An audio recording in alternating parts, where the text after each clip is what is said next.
ABC World News with Diane Sawyer. Good evening. It seems every day there is a new outrage in the oil spill story, and today a 1-2 punch.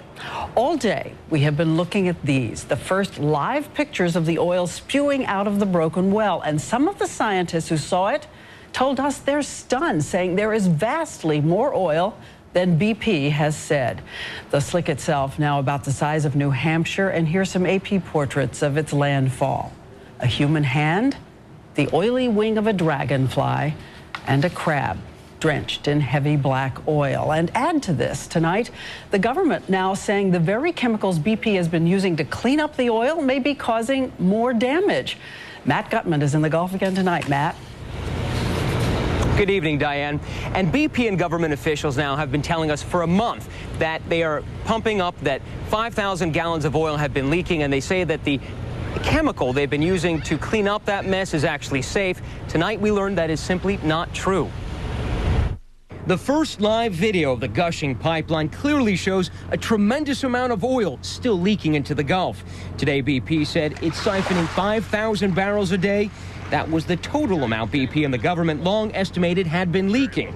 Numerous experts today say it's clear those numbers fell far short. Now we're putting the range up near 40,000 to 100,000 barrels a day. These videos stand as a scalding, blistering indictment of BP's inattention to the scope and size of the greatest environmental catastrophe in the history of the United States. This on the same day the EPA announced that the chemicals BP is using to disperse the oil are too dangerous and must be discontinued. BP has already dumped 700,000 gallons of the dispersant called Corexit from the sky and injected it directly into the sea. A startling about-face after weeks of assurances that it was safe. Well, chemical dispersants are really essentially like soap suds. We're using the pre-approved dispersants. This dispersant breaks it up and it will take care of itself. How poisonous is it? Any living organism that contacts this stuff, particularly the mixture of dispersant and oil, is at significant risk of acute mortality that's dying quickly,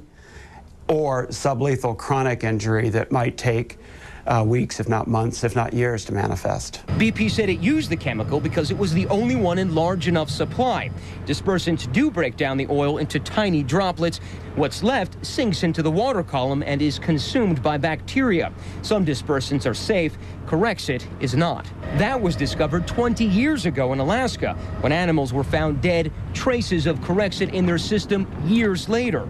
In fact, EPA testing released today indicates that where dispersants had been used, 25% of all organisms living at 500 feet below the surface died. I don't think that they have been honest with the American people.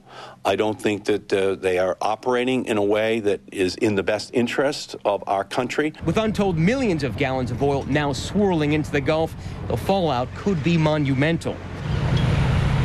Go back to that chemical dispersant. You're talking about weeks of pouring 700,000 gallons of that into the ocean, and now they say stop? Is there any way to clean up the cleaner?